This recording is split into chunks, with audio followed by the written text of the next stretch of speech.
All right, folks, welcome once again. This is Cat's Pajamas. And this is Pain User. And we are back for game number 3, the rubber match between aTnSocke, spawning as our teal Protoss player down here in the bottom right-hand corner of Crevasse. His opponent here in the top right-hand corner is our orange Protoss player. That is Complexity's Cruncher. So, Cruncher versus Zocke, PvP action. Zocke going Blink Stalker, 4-gate Blink Stalkers both times. Game number 1, it worked really well because it completely caught Cruncher off guard. But game number 2, Cruncher was ready with a very, very nice 2-gate robo build. Yeah, Cruncher played that second game very well, but I feel like Zocke kind of threw it away with that all in. I don't think that was 100% necessary, although in that situation, when your opponent has the robo, has those 2 immortals, and you've already committed to Blink Stalkers that hard, I feel like it's so much easier for him to expand safely and securely, because there was really nothing Zocke could do about Cruncher's expansion, and it's not like Zocke could have expanded himself, because in that, Cruncher had an observer in his base the whole time. As soon as he saw Zocke try and expand, he would have just pushed across the map and probably leveled it. So Zocke really not left with too many options, trying to make the best out of a terrible situation, but his tech was just all over the place. That robo just seemed completely unnecessary.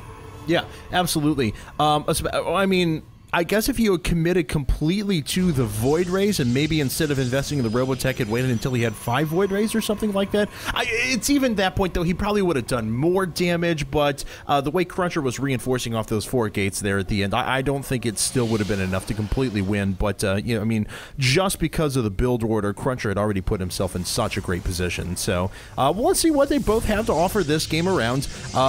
Cruncher is actually going to take quite a while to find his opponent, so he's not really going to have the luxury of being able to gas steal like he's tried to in the first couple of games.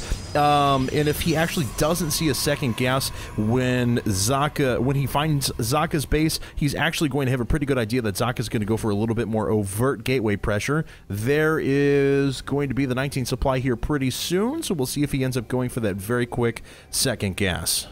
Yeah, he probably is going to get that quick second gas. I wouldn't be surprised.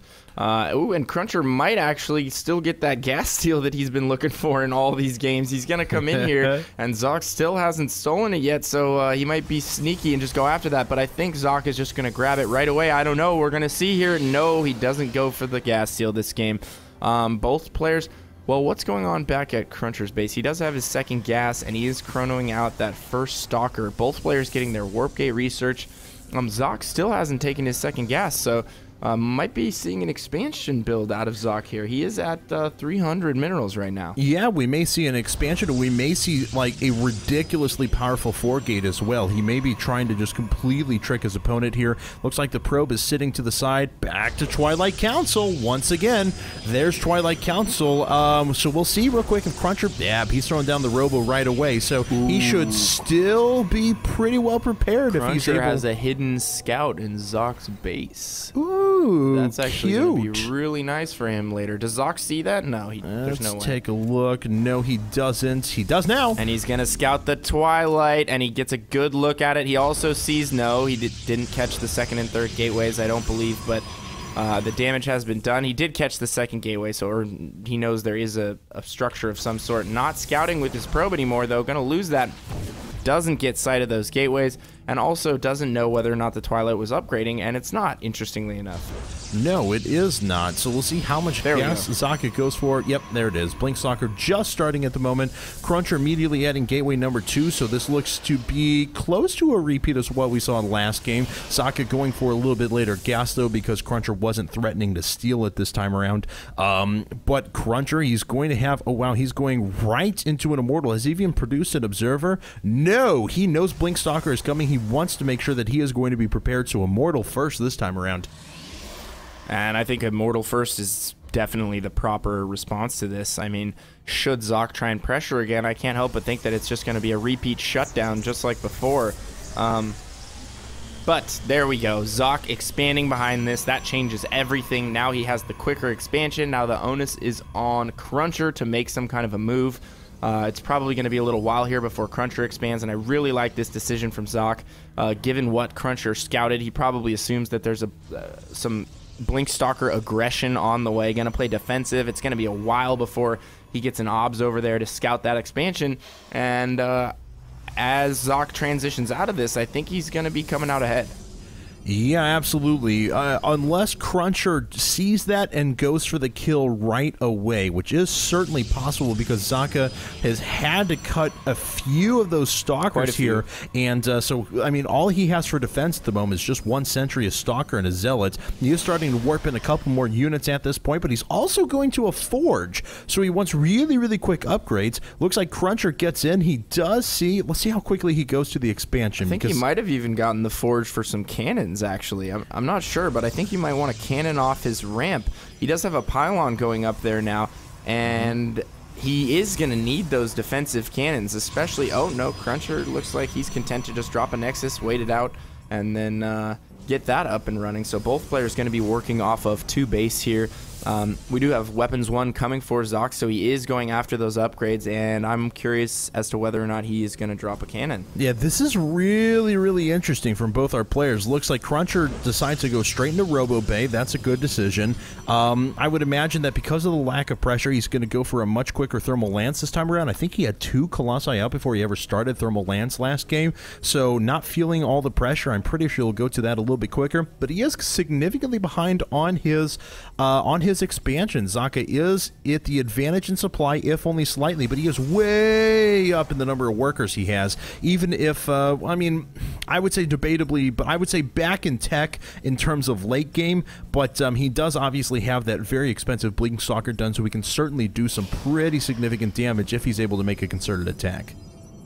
Yeah, absolutely, but those Immortals are going to make such a big difference in any kind of fight here in the open. It looks like he's also getting charged, so Zoc getting Blink and Charge, going to be sticking with a very gateway heavy unit composition here. Cruncher going for those robotics units. He is getting those Colossus out. He has a 3rd Immortal on the way, and I feel like the Immortal units just add so much to your army.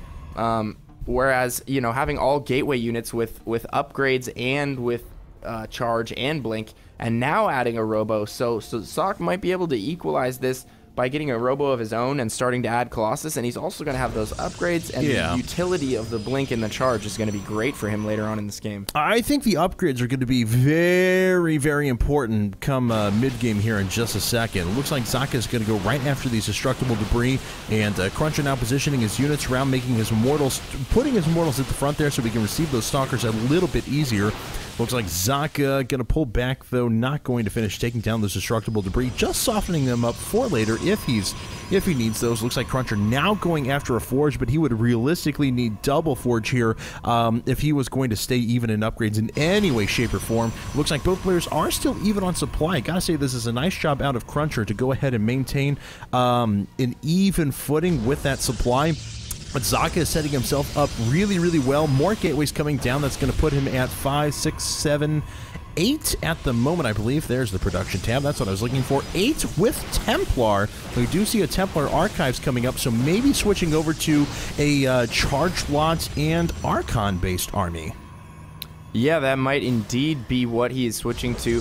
I doubt he might go for Storm, but I don't think that's what he's going to be going for right now. It must be Archons, but we do have range finishing, and we do have +1 weapons on the way for Cruncher, +2 weapons about to finish for Zoc.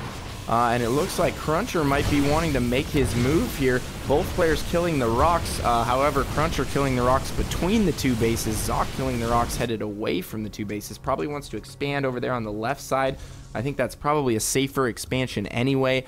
Look to see him take possibly the bottom middle expansion with the double gas. I think that's probably his safest bet, the one that he has the probe headed to. Yeah, that's probably going to be where he expands. Oh no, it looks like he might even go for the ninja expansion up in the natural there. That's also very safe. So interestingly enough, might see a 3rd here out of Zoc, and it looks like Cruncher is just content to hang out at the Xel'Naga Tower for the time being.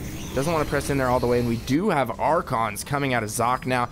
I love to see this. Some Protoss players have been innovating and using the Archon now. Obviously, it is a very strong, very effective unit, but the question is going to be, can he get that surface area that he needs and really collapse on top of Cruncher's Protoss ball? And it looks like Cruncher is just slowly inching towards Zock's base, being very hesitant and putting up pylons on the way. Yeah, Cruncher was floating a lot of resources there for a while, finally brings in another 4 Stalkers and a couple of gateways, but he's actually fallen behind in supply through this, and it looks like he just wants to engage at the moment, so here he comes. Cruncher is actually taking a ton of damage. Those Colossi are doing well, but it's not really going to be enough with those alone. Looks like it's more the Archons than anything else are getting in there and doing the real damage, and these Immortals are not going to be all that effective at all against the Archons. Of course, they are not armored, so those Immortals deal very little damage to them. Looks like Zaka's going to be able to clean up the rest of those forces, and Cruncher, just like that, in the blink of an eye, is absolutely obliterated. Yeah, those Archons really came in the clutch right there. Also having charge, those Zealots were able to get right on top of the Stalkers, and Cruncher just immediately GG's, not even trying to play this one out.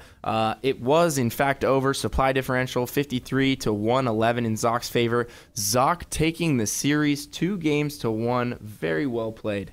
Oh, yeah, absolutely. And, you know, I was a little bit shocked. You know, I got to think, you know, he didn't, now thinking back, hindsight being 2020, he didn't really aggressively go after that probe that was in his base. Maybe all along he wanted Cruncher to see that, that Twilight Council so he could pull off the expand, because it was only after he saw the Twilight Council that he decided to drop down the Nexus, things like that. So maybe just playing a little bit of head games there.